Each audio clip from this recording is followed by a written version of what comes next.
नमस्कार साथियों, मैं दीपक कुमार आपका स्वागत करता हूं अपने YouTube चैनल ब्राइट लर्न में। दोस्तों, मैंने आपको पिछली क्लास में समांतर श्रेणी का सम बताया हुआ था।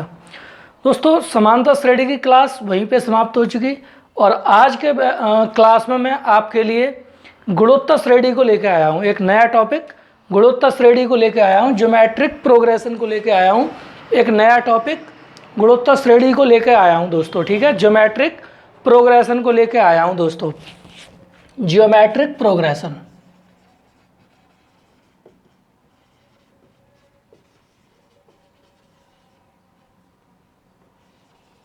ज्योमेट्रिक प्रोग्रेशन यानी कि गुणोत्तर श्रेणी। गुणोत्तर श्रेणी दोस्तों, मैंने आपको बताया था समांतर श्रेणी के बारे में कि ऐसी श्रेणी जिसके पदों के बीच का अंतर समान हो, वो तो हमारी होती थी समांतर श्रेणी। लेकिन यहाँ पे बात चल रही है गुणोत्तर श्रेणी की। तो गुणोत्तर श्रेणी क्या होती है दोस्तों? ऐसी श्रेणी जिसके पदों का अनुपात समान हो। ऐसी श्रेणी जिसके पदों का अनुपात समान हो, गुणोत्तर श्रेणी कहलाती है, ठीक है ना। ऐसी सीरीज जिसके टर्म्स का रेशियो समान हो, इक्वल हो, वो क्या कहलाएगी? हमारी गुणोत्तर श्रेणी। जैसे दोस्तों एक सीरीज हमने लिख ली 2, 4, 8, 16 dot dot dot up to so on, ठीक है दोस्तों। ये एक सीरीज लिखी हुई है, ये एक श्रेणी लिखी हुई है, ये एक श्रेणी लिखी हुई है 2, 4, 8, 6 dot dot dot 2, 4, 8, 6 dot dot dot up to so on. तो दोस्तों इसमें जो फर्स्ट टर्म हमारा होता है इसे हम बोलते हैं ए। जैसे कि हम एपी में बोलते थे वैसे ही इसमें बोलते हैं, फर्स्ट टर्म को हम बोलते हैं दोस्तों ए। अब यहाँ पे हम पहले एपी सीरीज में क्या करते थे? सेकंड टर्म से फर्स्ट टर्म को माइनस करते थे। लेकिन यहाँ पे दोस्तों ऐसा बिल्कुल भी नहीं है। हम यहाँ पे क्या करेंगे? फर्स्ट टर्म का डिवाइड सेकंड टर्म में लगाएंगे। क्या करेंगे दोस्तों? फर्स्ट टर्म का डिवाइड सेकंड टर्म में लगाएंगे तो हमें क्या मिल जाएगा? आर। यानी आर जो होता है वो हमारा T2/T1 होता है। T2 मतलब टर्म सेकंड, T1 मतलब टर्म फर्स्ट। तो सेकंड में फर्स्ट का डिवाइड लगाओगे अगर दोस्तों तो आपको आर की वैल्यू मिल जाएगी 2। क्या मिलेगी आर की वैल्यू दोस्तों? 2। और आर क्या होता है? आर दोस्तों हमारा होता है कॉमन रेशियो। आर को हम बोलते हैं कॉमन रेशियो। मेरे मित्रों, जो जीपी सीरीज होती है उसका मतलब ये होता है कि ऐसी सीरीज जिसके टर्म्स का रेशियो इक्वल हो, जिसके कंसेक्यूटिव टर्म्स का रेशियो दोस्तों कैसा होना चाहिए? इक्वल होना चाहिए। कंसेक्यूटिव टर्म्स का दोस्तों रेशियो कैसा होना चाहिए? इक्वल होना चाहिए। तो दोस्तों रेशियो की बात आती है तो रेशियो क्या है? जैसे हम सेकंड टर्म में फर्स्ट का भाग लगाएं, थर्ड टर्म में सेकंड का भाग लगाएं, तो दोस्तों सेकंड में हमने फर्स्ट का भाग लगाया, थर्ड में हमने सेकंड का भाग लगाया, तो यहाँ पे हमें क्या मिला? 2। और यहाँ पे हमें क्या मिला? 2। तो दोस्तों यही हमारा रेशियो है। और यही जो रेशियो है, ये देखो दोनों इक्वल वैल्यूज आ रही हैं। इसका मतलब ये क्या है? एक जीपी सीरीज है। दोस्तों इसमें थोड़ा सा आगे और बढ़ते हैं। जैसे कॉमन रेशियो आपको पता चल गया, आर को कॉमन रेशियो डिनोट करते हैं। कॉमन रेशियो क्या होता है? सेकेंड टर्म में फर्स्ट टर्म का डिवाइड लगाना। फर्स्ट टर्म इसका ए होता है, ठीक है। अब हम इसमें थोड़ा सा आगे बढ़ते हैं इसी सीरीज में और देखते हैं दोस्तों कि हमने इसमें ये लिखा हुआ है, सीरीज को लिखा हुआ है 2, 4, 8, 16, 32 डॉट डॉट डॉट। दोस्तों हमने इसको लिखा था फर्स्ट टर्म। क्या लिखा था मित्रों? First term. तो ये फर्स्ट टर्म था हमारा, पहला टर्म। तो यहाँ पे अगर हम इसको 2 का 2 ही लिखा रहने दें, इस सेकंड टर्म को लिख दे 2 मल्टीप्लाइड बाई 2, क्योंकि दोस्तों रेशियो कितना आ रहा है? 2। अगर फर्स्ट टर्म का सेकंड टर्म में डिवाइड लगाएंगे तो रेशियो कितना आ रहा है दोस्तों? 2। तो इस 4 को हम 2 मल्टीप्लाइड बाई 2 लिख सकते हैं। सेम इसी तरीके से दोस्तों इसको हम अगले टर्म को 2 × 2 की पावर 2 लिख सकते हैं। ऐसे ही दोस्तों अगले टर्म को हम 2 × 2 की पावर 3 लिख सकते हैं, ठीक है ना दोस्तों। ऐसे ही हम अगले टर्म को 2 × 2 की पावर 4 लिख सकते हैं, डॉट डॉट डॉट। दोस्तों हमें यहाँ से एक सीक्वेंस समझ में आ रहा है कि ये जो वैल्यू थी वो काय की थी? ए की। ये वैल्यू काय की थी? ए की। और ये जो 2 वैल्यू थी दोबारा से ये काय की थी? आर की। और ये फिर से ए की वैल्यू और ये आर की पावर 2, ए आर की पावर 3, ए आर की पावर 4। दोस्तों हम यहाँ पे एक बात देख रहे हैं कि ये हमारा कौन सा टर्म था, पहला। तो पहला टर्म क्या था, ए। ये कौन सा टर्म है दोस्तों, दूसरा। ये कौन सा टर्म है, तीसरा। ये कौन सा टर्म है, चौथा। ये पांचवा टर्म है। तो दोस्तों हम इसमें एक बात देख रहे हैं कि अगर हम पांचवें टर्म की बात कर रहे हैं तो आर की पावर 1 कम है 5 से पावर 1 कम है, जस्ट 1 कम है। दोस्तों जब हम यहाँ चौथे टर्म की बात करें तो आर की पावर 3 है, मतलब 1 कम है दोस्तों। तो ये वाला जो टर्म हमारा बनेगा वो T1, ये T2, ये T3, ये T4, ये T5।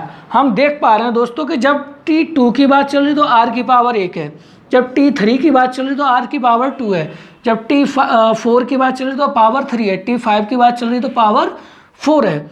अगर दोस्तों ऐसे ही Tn की बात चले तो पावर 1 कम होगी ना, तो पावर 1 कम होगी ना, तो यहाँ पे जो Tn टर्म है दोस्तों वो क्या बनेगा, ए आर की पावर n माइनस 1। दोस्तों हमें n से 1 कम करना है, n से 1 कम करना है। इसका मतलब मेरे दोस्तों जो nth टर्म बना जीपी सीरीज का Tn बना वो क्या बना, ए आर की पावर n माइनस 1, यानी कि nth term of GP, nth term of GP, यानी किसी गुणोत्तर श्रेणी का nवां पद, गुणोत्तर श्रेणी का nवां पद, गुणोत्तर श्रेणी का nवां पद। दोस्तों किसी भी गुणोत्तर श्रेणी का nवां पद हमारा ये हो जाएगा ए आर की पावर n माइनस 1। क्या हो जाएगा दोस्तों, ए आर की पावर n माइनस 1। आप इसका स्क्रीनशॉट ले सकते हैं, आई थिंक ले लिया होगा। चलिए और आगे बढ़ते हैं मेरे दोस्तों, और आगे बढ़ते हैं इसी में।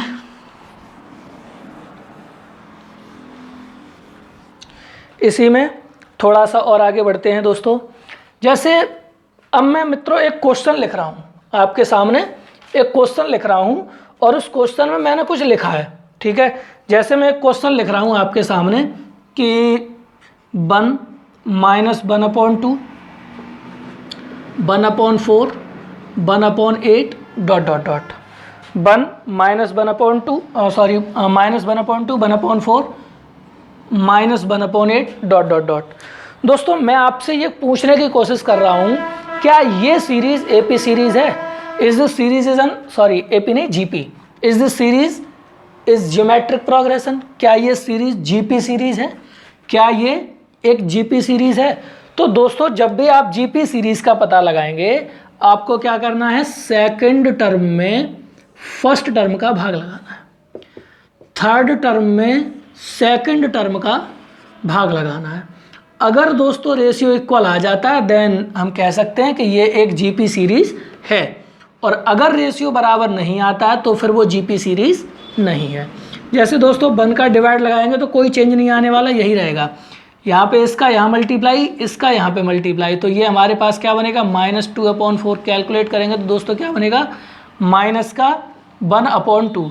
यानी हम कह सकते हैं कि ये एक जीपी सीरीज है, यानी कि दोस्तों हम ये कह सकते हैं कि यह एक जीपी सीरीज है, कि ये एक जीपी सीरीज है, ठीक है ना दोस्तों। अब इसी में दोस्तों हम एक क्वेश्चन और लिखते हैं। जैसे हमने दोस्तों आपके सामने लिख दिया 1ab a² b² a³ b³ dot dot dot. दोस्तों हमने एक सीरीज ये लिख दी 1ab a² b² a³ b³ dot dot dot up to so on. अब हम पूछना चाह रहे हैं क्या ये एक जीपी सीरीज है? क्या ये एक जीपी सीरीज है? तो दोस्तों पता लगाने के लिए आपको क्या करना है, सेकंड टर्म में फर्स्ट का डिवाइड, थर्ड टर्म में सेकंड का डिवाइड। अगर रेशियो इक्वल आ जाता है तो है और ना आ जाए तो नहीं है, यानी कि यह एक जीपी सीरीज है। दोस्तों बढ़ते हैं और अगले क्वेश्चन की तरफ, ठीक है दोस्तों। जैसे हमने दोस्तों एक क्वेश्चन और लिखा, जैसे क्वेश्चन लिख रहा है कि किसी जीपी सीरीज का पहला पद, प्रथम पद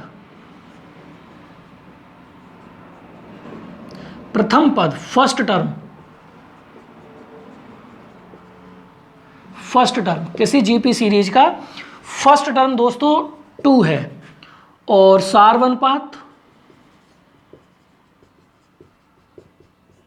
सार्वनुपात कॉमन रेशियो, और इसका जो दोस्तों कॉमन रेशियो है वो 1/2 दिया है। अब ये कह रहा है find the geometric progression, find the geometric progression. दोस्तों क्वेश्चन कह रहा है कि अगर किसी जीपी सीरीज का फर्स्ट टर्म ए है, कॉमन रेशियो 1/2 है, तो उस जीपी सीरीज को बताओ कि वो जीपी सीरीज क्या होगी।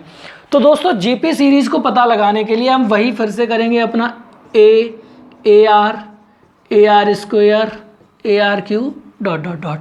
दोस्तों तो ये वैल्यू अगर हम यहाँ पे लगाएंगे तो फर्स्ट टर्म हमारा 2 मल्टीप्लाइड बाई 1/2, 2 मल्टीप्लाइड बाई 1/2 का स्क्वायर, 2 मल्टीप्लाइड बाई 1/2 की power cube dot dot dot. दोस्तों इसे जब हम कैलकुलेट करेंगे तो ये 2 1 और 1/2 और 1/4 डॉट डॉट डॉट।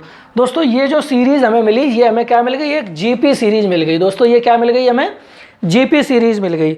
तो आइए और एक और क्वेश्चन इसी तरह का लेते हैं।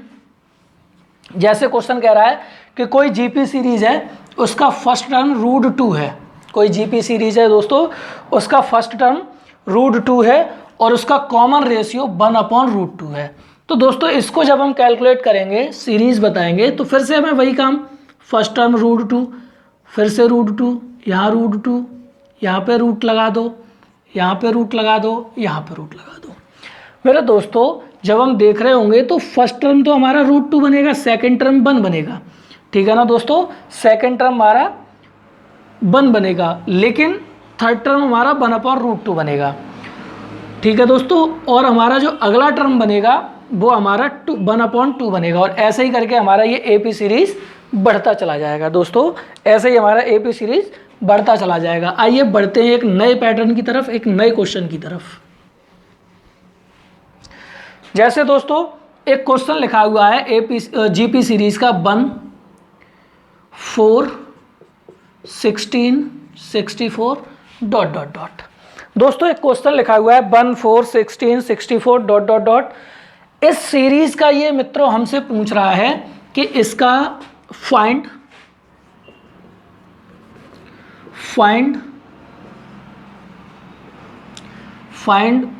Fourth term, find fourth term. दोस्तों वो कोई भी टर्म पूछ सकता है आपसे, जरूरी नहीं है चौथा ही पूछे, पांचवा ही पूछे, कोई भी टर्म पूछ सकता है। तो ये क्वेश्चन लिखा हुआ है 1 4 16 64 dot dot dot up to so on, find the fourth term of the GP series. जब दोस्तों हम फोर्थ टर्म फाइंड करेंगे, मतलब T4 फाइंड करेंगे, टर्म 4 फाइंड करेंगे, तो इसके लिए दोस्तों हमें फॉर्मूला पर क्या पता था, Tn = AR की पावर n-1। मतलब अगर हम n की जगह पे 4 लगाएं तो AR की पावर 4-1, मतलब AR की पावर 3। और दोस्तों A की वैल्यू यहाँ पे हमारी क्या है, फर्स्ट टर्म, मतलब A की वैल्यू। सेकंड में फर्स्ट का डिवाइड लगाएंगे, मतलब R की वैल्यू दोस्तों कितनी बनेगी, 4। तो 1 मल्टीप्लाइड बाई 4 की पावर 3। तो दोस्तों 4 की पावर 3 कितना होता है, 64। मित्रों हमें जो इसका चौथा टर्म मिलेगा वो कितना मिलेगा, 64। आइए बढ़ते हैं एक नए क्वेश्चन की तरफ। और क्वेश्चन कह रहा है कि कोई जीपी सीरीज है, 3 स्क्वायर 3 क्यूब 3 की power 4 dot dot dot up to so on, 3 square 3 की power 4 dot dot dot up to so on. और इसका दोस्तों हमें फाइंड करना है एर्थ टर्म, इसका दोस्तों हमें फाइंड करना है एर्थ टर्म। तो दोस्तों फिर से हम देखेंगे कि यहाँ पे जो थर्ड है वो ए की वैल्यू है, 3 जो है वो ए की वैल्यू है, और जो आर होगा दोस्तों हमारा वो सेकंड टर्म में फर्स्ट टर्म का डिवाइड लगाओगे तो कितना बन जाएगा दोस्तों, 3। और जब हमारा कॉमन रेशियो 3 बन जाएगा तो हम यहाँ पे दोस्तों वैल्यू पुट करेंगे कितनी, T8 चाहिए तो 8, यानी कि यहाँ पे कितना लगा देंगे हम दोस्तों, 8। तो ये पावर कितनी बन जाएगी दोस्तों, 7। और जब ये पावर 7 बन जाएगी तो A और R की वैल्यू को दोस्तों चेंज कर दो। तो A की वैल्यू मित्रों कितनी है, 3 मल्टीप्लाइड बाई R की पावर दोस्तों कितनी है, 3, तो पावर 7। R की वैल्यू है दोस्तों 3, तो पावर इस पे लग जाएगी 7। तो जब भी हम मल्टीप्लाई करते हैं सेम बेस का तो ये पावर बन जाएगी 3 की पावर 8, और इसको आप कैलकुलेट करेंगे तो आपको एर्थ टर्म ऑफ जीपी मिल जाएगा। मेरे दोस्तों इसका जो 8th टर्म आपको मिला वो कितना मिला, 3 की पावर 8। ठीक है ना दोस्तों। आइए बढ़ते हैं एक और क्वेश्चन की तरफ, आइए बढ़ते हैं एक और क्वेश्चन की तरफ। जैसे दोस्तों एक सीरीज लिखी हुई है, जैसे एक सीरीज लिखी हुई है 4 2 1 ... और इसमें कह रहा है का कौन सा पद, का कौन सा पद 1/128 है। Which term of AP is which term of GP is 1/128।